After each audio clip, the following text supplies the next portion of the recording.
मैं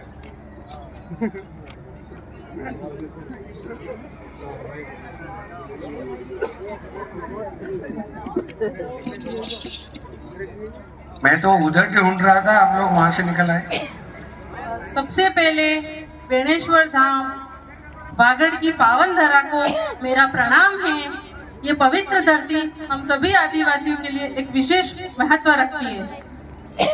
इस पवित्र धरा में संगम है, कौन कौन सी नदियों का है? इस पवित्र धरा में सोम, माही और जाखम का संगम है। माही कहाँ से निकलती है? माही मध्य प्रदेश से निकलती है और इस पर माही डैम बना हुआ है। वहाँ से जो गेट खुलते हैं वहाँ से ये माही नदी आती है। चलिए, सोम और जाखम के बारे में।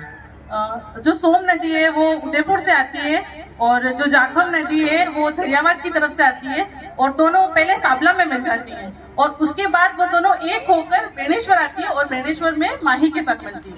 जब तुम्हारा इतना अच्छा सामान्य ज्ञान है तो ऐसा नहीं होना चाहिए कि ऐसी जो लोक संस्कृति है हमारी, वो शिक्षा में भी उसके कोई पाठ हो, ताकि हमारा छोटा सा बच्चा जब तीसरी चौथी में आए तो वहां से उसको सीख सके। बहुत जरूरी है कि हम हमारी लोक संस्कृति को छोटे बच्चों से भी, जब हम छोटे थे तब हमें इन सब चीजों का ज्ञान नहीं था, मुझे तो नहीं था। जैसे बड़े हुए तो हमने देखा कि जो बाहर के दूसरे जो जनजातियां हैं उनको तो सब जानते हैं, जैसे कालबेलिया है, जाट हो गए, उनके पहनावे कौन नहीं जानता, देश विदेश में सब जानते हैं। तो आदिवासियों का पहनावा सिर्फ हमारे क्षेत्र तक क्यों रह गया, ये हम कहीं और क्यों नहीं पहनते? तो मेरा ये है कि जैसे प्राइमरी 8 तक की स्कूल है, जो उसमें जो पाठ्यक्रम होता है उसमें अपने क्षेत्र विशेष की आदिवासियों का पहनावा, उनके रीति रिवाज को लेकर एक पाठ तो होना ही चाहिए। और मेले में इतनी अच्छी सुरक्षा की चाक चौबंदे, हमारे पुलिस के जवान भी बहुत अच्छी सुविधाएं कर रखे हैं, प्रशासन का भी अच्छा सहयोग है। और क्या कुछ किया जा सकता है कि जैसे उदयपुर में होता है? मैं विशेष तौर से इसलिए पूछना चाह रहा हूँ कि आप जिस निडरता से वहां से आई, उदयपुर में हरियाली अमावस्या का मेला होता है, एक दिन महिलाओं के लिए स्पेशल होता है। क्या कुछ, जब हमारे जनप्रतिनिधि भी बैठे हुए हैं, प्रशासन बैठा हुआ है, तो क्या मेले में कभी ऐसी कोई व्यवस्थाएं दी जा सकती है? स्पेशल जैसे आपने बोला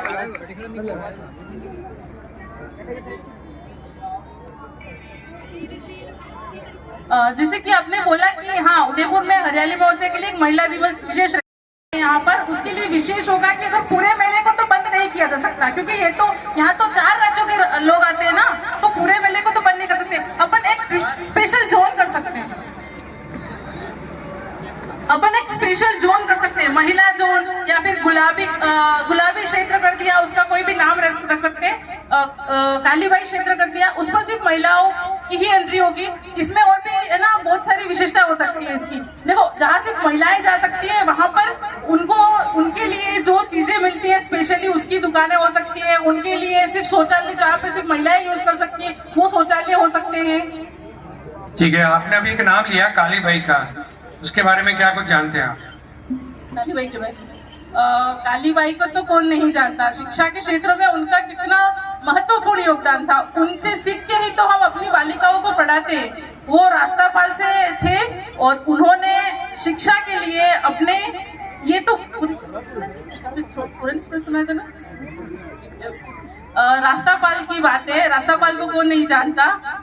अंग्रेजों के जमाने में शिक्षा पर तो बहुत पहनता है ना, आदिवासियों को पढ़ाना ये तो कोई सोच भी नहीं सकता था। अगर आदिवासी पढ़ गए तो वो आगे बढ़ जाएंगे और अंग्रेज चाहते थे कि हम नहीं पढ़े। उस वक्त सेंगाबाई और नानाबाई खाट करके जो 2 अध्यापक हुए थे वो एक विद्यालय में छोटी सी पाठशाला चलाते थे। अंग्रेजों ने कई बार उनको नोटिस जारी किया कि इस पाठशाला को बंद कर दो, नहीं तो हम आप लोगों के साथ, नहीं तो हमको ये जबरन बंद करवानी पड़ेगी। लेकिन उसमें जब उन्होंने बंद नहीं की और वो चाहते थे कि हमारे आदिवासी क्षेत्र की बालक बालिकाएं पढ़े और वो भी शिक्षित हो, क्योंकि शिक्षा के बिना जीवन संभव नहीं है, तभी उन्होंने अंग्रेजों को जब पता चला कि ना